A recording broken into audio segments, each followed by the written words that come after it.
नमस्कार। चलिए आज बिजली की कह सकते हैं रहस्यमयी दुनिया में चलते हैं और समझते हैं उसे बहुत ही आसान से नियम को जो इन सबको कंट्रोल करता है। ओम का नियम। सोचिए हम सब दिन रात बिजली का इस्तेमाल करते हैं। फोन चार्ज करना हो, लाइट जलानी हो, कुछ भी हो। लेकिन क्या कभी रुककर सोचा है कि ये जो अदृश्य शक्ति है, ये बिजली आखिर है क्या? तारों के अंदर ये चलती कैसे है? अच्छा, बिजली की इस गुत्थी को सुलझाने के लिए ना एक बहुत ही सिंपल सा और जाना पहचाना सा उदाहरण लेते हैं। पानी का बहाव। यकीन मानिए इस 8 एनोलॉजी से बिजली के 3 सबसे जरूरी हिस्से एकदम साफ हो जाएंगे। तो चलिए इसको समझते हैं। मान लीजिए कि एक बिजली का तार असल में पानी का एक पाइप है, ठीक है? अब जैसे पाइप में पानी बहता है, वैसे ही तार में बहता है इलेक्ट्रिक चार्ज, यानी कि इलेक्ट्रॉन। अब पाइप से कितना पानी बह रहा है, वो हो गई हमारी धारा या करंट। पानी पर दबाव कितना है, वो हो गया वोल्टेज। और मान लीजिए पाइप कहीं से थोड़ा तंग है, तो वो जो रुकावट है ना, बस वही है प्रतिरोध। तो सबसे पहले बात करते हैं धारा की, यानी करंट की। अपने पानी वाले एग्जाम्पल को याद रखें तो ये बिल्कुल बहते हुए पानी की मात्रा जैसा है। तो सवाल सीधा सा है, किसी पाइप से कितना पानी बह रहा है? ये पूछना बिल्कुल वैसा ही है जैसे हम पूछ रहे हो कि किसी तार में कितना करंट है, मतलब बहाव कितना तेज है। अब अगर थोड़ा टेक्निकली देखें तो इलेक्ट्रिक करंट का मतलब बस इतना है कि किसी तार के एक पॉइंट से 1 सेकंड में कितना चार्ज निकल गया। जितना ज्यादा चार्ज बहेगा, करंट उतना ही मजबूत होगा। अरे यही तो वो करंट है जिसकी बात हम करते हैं जब कहते हैं कि अरे ये चार्जर तो फास्ट है या ये वाला स्लो है।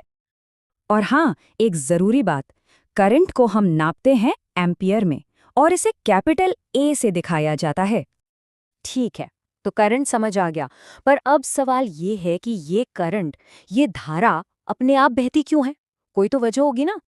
चलिए फिर से अपने पानी वाले पाइप के पास चलते हैं।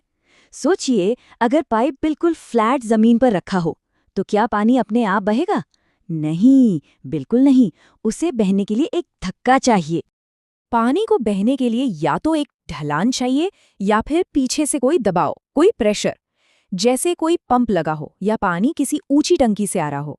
यही प्रेशर पानी को पाइप में आगे धकेलता है। और बस बिजली की दुनिया में यही दबाव, यही प्रेशर कहलाता है वोल्टेज, या कह लीजिए पोटेंशियल डिफरेंस। एक बैटरी जो होती है ना, वो बिल्कुल उसी ऊंची टंकी की तरह काम करती है। वो एक इलेक्ट्रिक प्रेशर बनाती है जो इलेक्ट्रॉन्स को तार में बहने के लिए मजबूर कर देता है। साफ बात है, बिना वोल्टेज के करंट बह ही नहीं सकता। तो अब तक हमारे पास क्या है? हमारे पास है बहाव यानी करंट और बहाव की वजह यानी वोल्टेज। लेकिन कहानी में एक विलन भी तो है, एक ऐसी चीज जो इस बहाव को रोकने की कोशिश करती है। जरा सोचिए, हमारा जो पानी का पाइप है वो बीच में से कहीं पर तंग हो जाए, संकरा हो जाए, तो क्या होगा? जाहिर है पानी का बहाव धीमा हो जाएगा। बस यही है रुकावट। इलेक्ट्रिक की भाषा में इसी रुकावट को कहते हैं प्रतिरोध या रेजिस्टेंस। देखिए, हर तार, हर उपकरण बिजली के रास्ते में थोड़ी बहुत रुकावट तो डालता ही है, और इस रुकावट को हम नापते हैं ओम में, जिसका निशान होता है ये ओमेगा। अब आता है सबसे मजेदार हिस्सा। पता है क्या? ये तीनों चीजें, करंट, वोल्टेज और रेजिस्टेंस, ये अलग अलग काम नहीं करती।